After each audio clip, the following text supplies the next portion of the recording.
Hi everyone, my name is Jenny and welcome back to my creative space.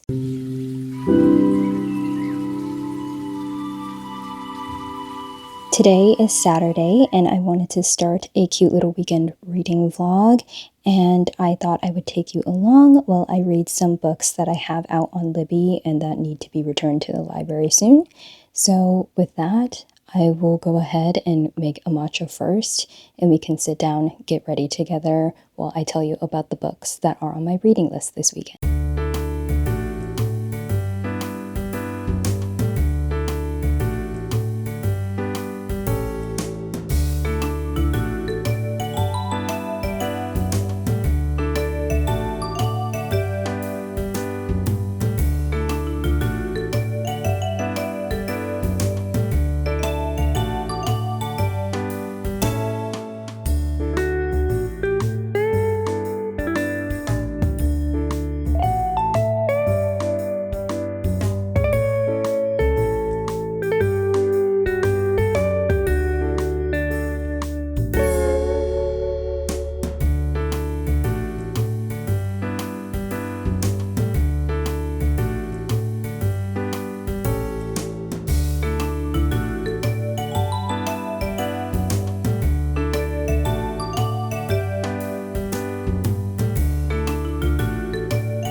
Hello everyone, I have my matcha and I have just eaten some brunch, so I wanted to go ahead and fill you in about the books that I'm reading this weekend.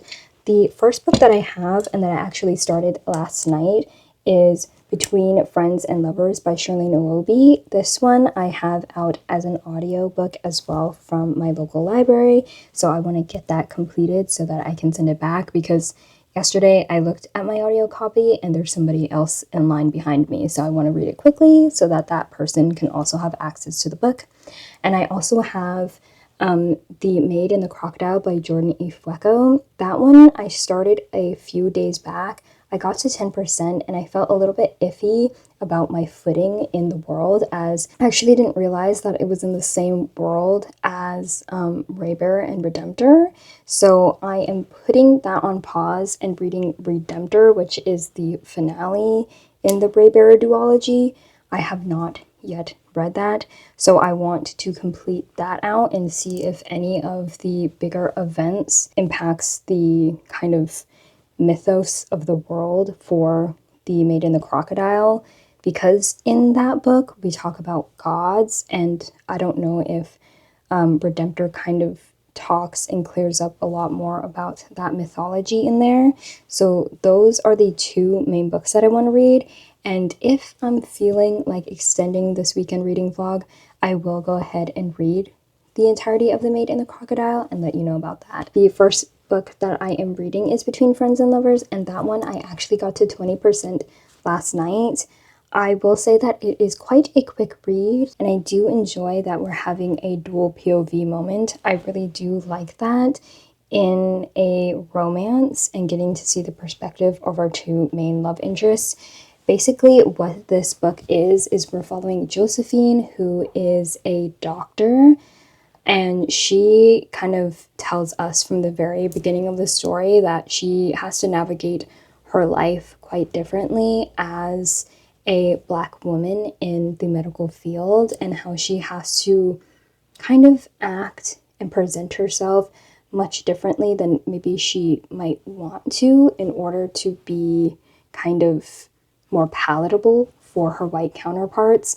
And the initial issue that happens in the very first chapter is she's at her best friend Ezra's birthday party, and Ezra brings his new girlfriend around, who happens to be this white woman who used to bully Josephine in college. And so she kind of meets his girlfriend and she's like, oh god, like it's this woman who like made my life a living hell. And his girlfriend pretends like, oh, like it's so nice to meet you, like my name is blah blah blah, and she's like, you know me, you used to make my life like absolute shit. And then this white woman just starts crying in the middle of this party. And Josephine's like, I cannot deal with this today. So she kind of extracts herself from that situation, and her friend Ezra like comes running behind her all dramatic and is like, what's going on? Like, why'd you make her cry? And Josephine's like, are you serious? Are you really not reading the room or seeing what's going on? Like, you're my best friend. You should know that this woman was the woman who was like really making my life absolute shit when we were younger. And he's kind of like, oh, I didn't put two and two together. I didn't realize. And he's like, oh, I'm going to go check up on her. And Josephine's kind of like, you're my best friend for a decade now. And the fact that you are kind of slightly siding with this woman is kind of off-putting to her. And so she's upset with Ezra. She goes to like a different part in the house to kind of settle down and like recenter herself. And she runs into our other main male character, Malcolm, who is an author. He was invited to Ezra's party by Ezra's mother, who happens to own a production and film company. And she invites Malcolm here because he's a rising author in the romance space. She wants to adapt his book into a movie, and Josephine and him bump into each other, and Malcolm's like, oh, I recognize you from Instagram, because Josephine actually has a very prominent social media platform as a doctor who kind of teaches people, I think mostly like sex education online, and they've had conversations in the DMs before. And so he's like, oh, sorry if that's weird that I know you. And she's like, oh, what's your Instagram? Like, I would like to know.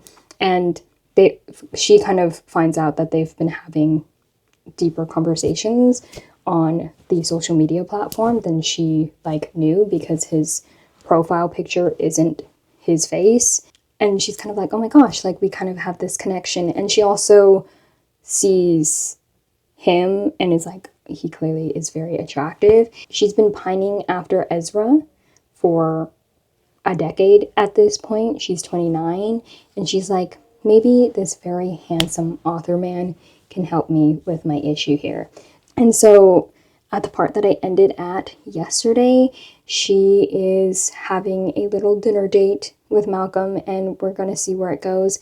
In the first few chapters, she does say that she's a virgin and she's never had like any sexual experience, so she feels a little bit like unsure about potentially asking Malcolm to like have this relationship with her so that she can kind of get over Ezra. And she's like, oh, a man attractive like that probably has a lot of experience. So I think we may be running into like a teach me kind of trope, which I don't think I've ever read a book like that before. So I'm wondering and interested in how we're going to navigate that. But also because Josephine kind of lets it slip to Ezra that she's had a thing for him, I think there could be a potential of a love triangle going on. So we'll also see how that goes, because I don't know if love triangles in a contemporary setting necessarily works for me, but you know, we'll see how it goes. We'll see how it goes. But I will say I do like the introduction of Josephine and having her background, and I really relate to her struggle with burnout. Like, by no means am I in the medical field, but having her talk about her struggles with like not knowing where she wants to be in life, and then feeling like, like not only is my career kind of slipping through my hands, but I'm not letting myself live on the end of like having relationships. I find that very relatable, and I'm very interested in seeing how this book goes. I've seen so many people online that I follow who have given this book 5 stars, so I'm very excited to see where Josephine and Malcolm's story goes. And once I get much further into the book, I will let you know my thoughts. Okay, I am 60% into Between Friends and Lovers, so I thought I would do a update for you. What I'm really enjoying is the chemistry between our main character Josephine and the male love interest Malcolm. They have very good chemistry, very believable chemistry. But I think the highlight for their relationship is the fact that they have really good communication. I think it's funny that the first date that they go on, Josephine's like main goal is to seduce him and get him into bed, and Malcolm's like, excuse me? I don't know about all that. Like, he's like, I am very much interested in you and very attracted to you, but what I want in a relationship is something a little bit more than just something physical. And he like lets her know that, and he's like, this is what I mean by like, I want to have like a deeper connection than something just on a sexual level. And so like, if you're not into that, like, I'm letting you know, and you can let me know if you want this to be a thing. And she's like, you know what, actually, now that you talk about it, I think, yeah, because she is realizing like she's been pining after Ezra, her best friend, for so many years that she's like, actually never thought about having any more of a relationship with anybody else. So she's like, okay, like, let me take a chance on this. And so at the point that I'm at, they've been on several different dates, and like they're progressing in like conversation with each other. And it's interesting because they speak about so much of what they're struggling with, or at least Malcolm gives Josephine space to talk about how she feels.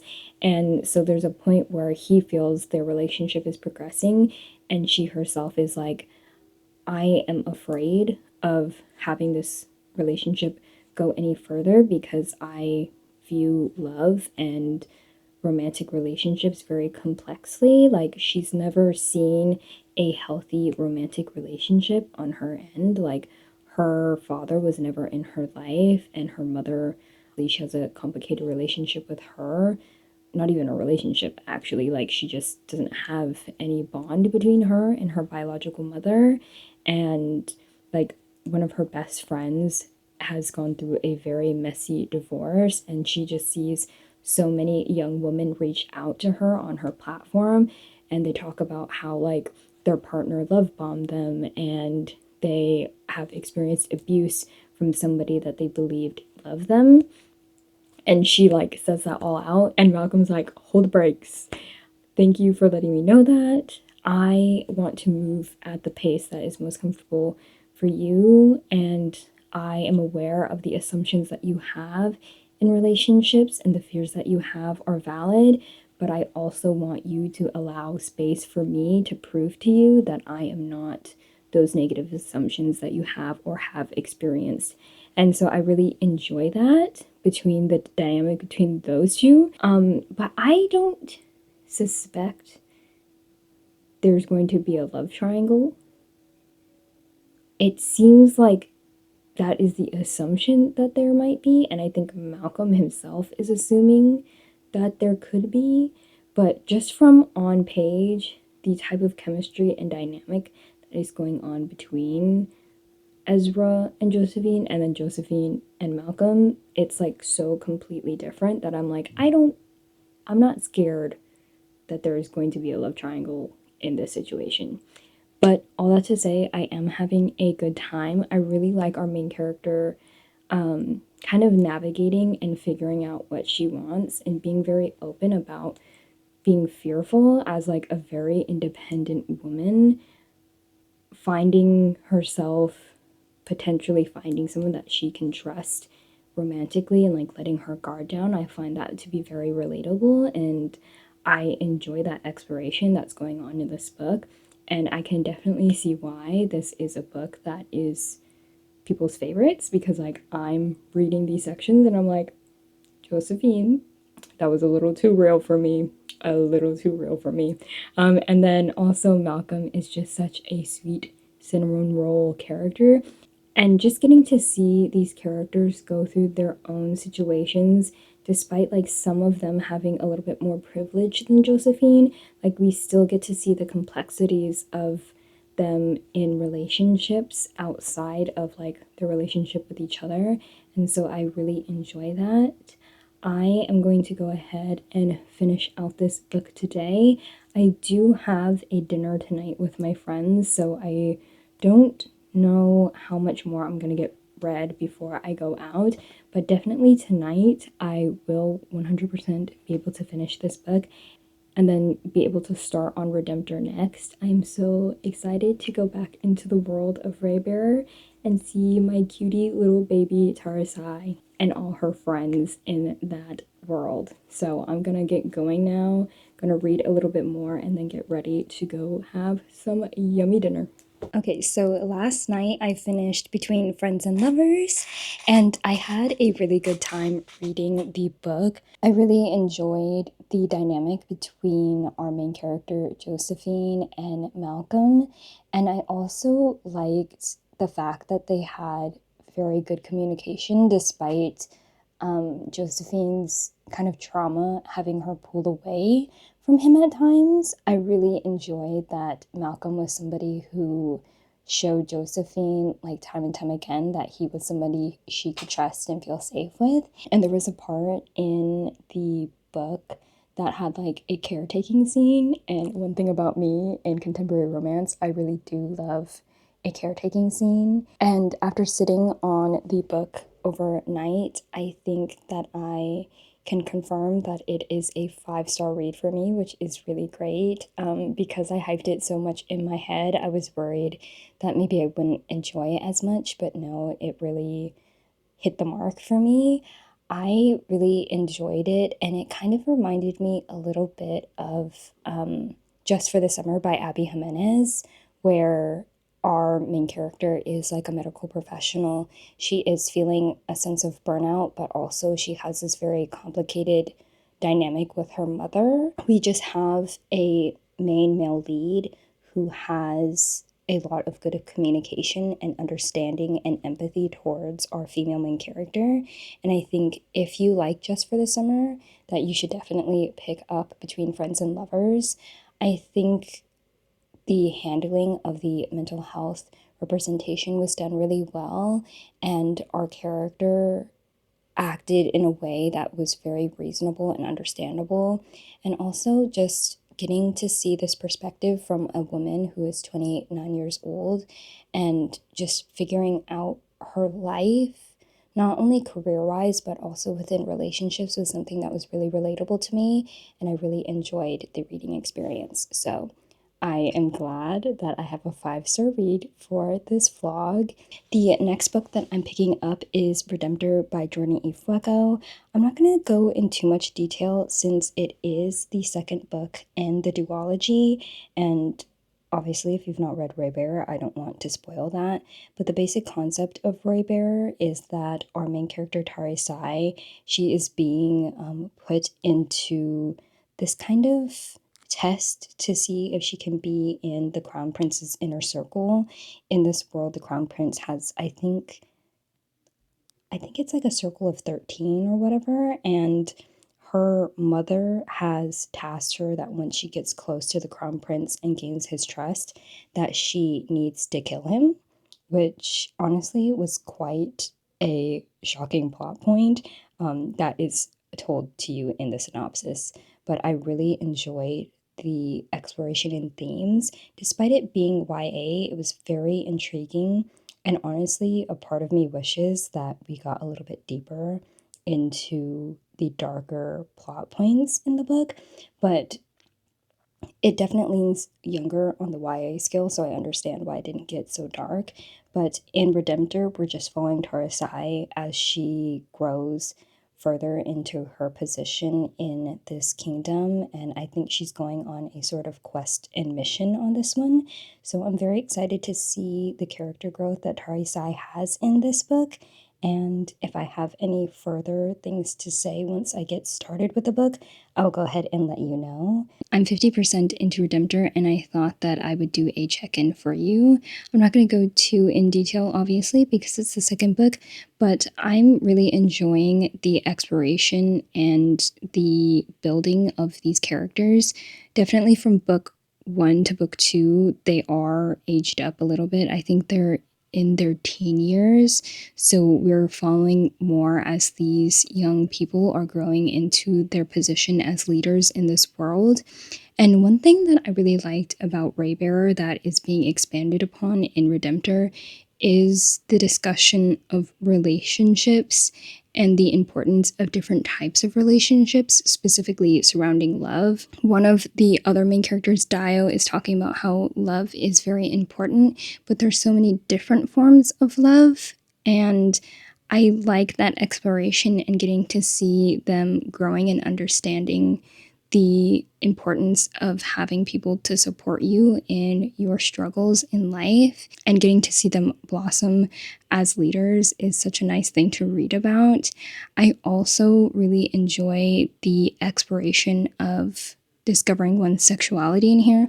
Our main character, Dio, is Ace, and he himself has spoken up about, like, is it wrong for him to not want to have sexual relationships with others, or is it a fault of him to be experiencing this? And of course, being Ace is not an issue here, but having a character outwardly speak about the questioning and the struggles that he has, I think, is very important, especially within a YA. And I'm just really enjoying that Jordan is putting this discussion in the book, and seeing these characters struggle through and understand what it's like to be a leader and like what values they want to uphold, I think is a very interesting and complex story.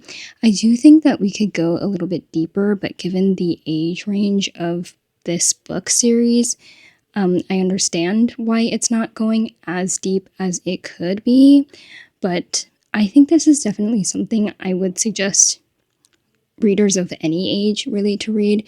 Me being in my late 20s, I think I'm gaining a lot from it as well.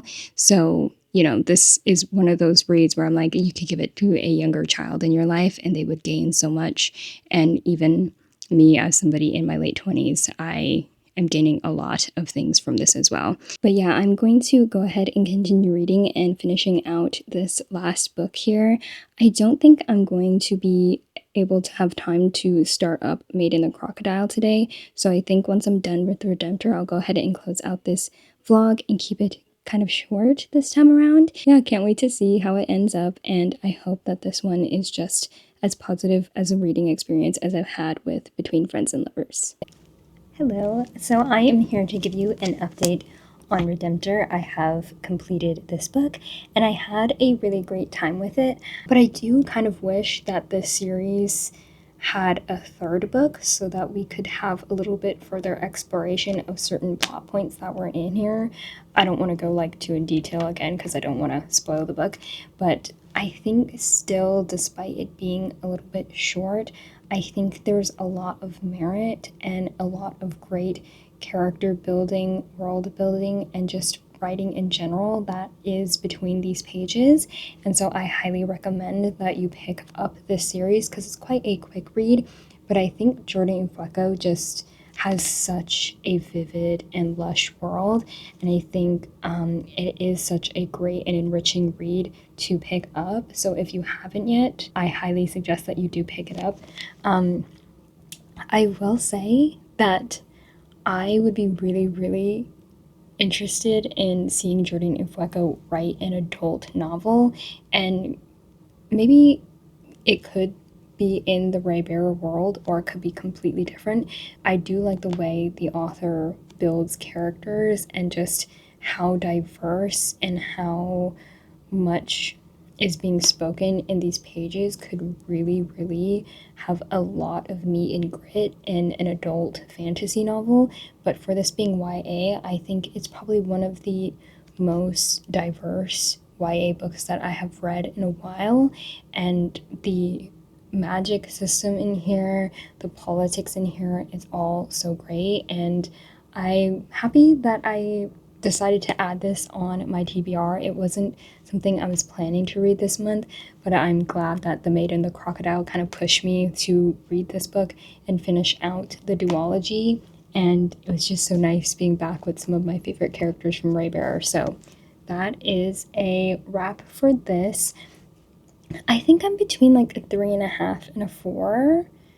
I think I am leaning a little bit more on the 4-star end, but I'm gonna sit and think on that and finalize my rating kind of maybe tomorrow, let myself sit on it. But this was a really great time and I really did enjoy being back in this world. So for this vlog. I read 2 books this weekend.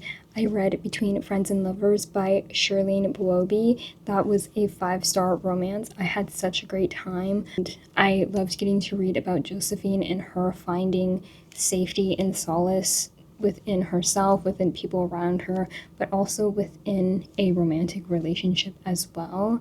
I really enjoyed our very cinnamon roll character, Malcolm, and so much of the healthy communication that was brought between the two characters. I think Shirlene Buobi did a really good job representing mental health in that book. I also read Redemptor that we just talked about. I had a really great time with that, and I'm so glad that I got to experience some more of Jordan Ufuka's writing, and I can't wait to pick up The Maid and the Crocodile and get fully immersed in that story as well. If you've made it this far, thank you so much for following me this weekend as I read some books that are on my TBR this month, and also I'm sure that the person who's in line for Between Friends and Lovers is happy that My Libby Holt was returned early. I would love to know if you have any 5-star romances that you've read recently, because just reading Between Friends and Lovers has really gotten me in a romance reading mood, so I would love to know. But if you've made it this far and don't have anything to say, let's put a crocodile emoji in the comments so I know that you're here. I hope you enjoyed this reading vlog this weekend, and I hope you have a good rest of your week. Thank you so much for watching, and I'll see you in the next one. Bye!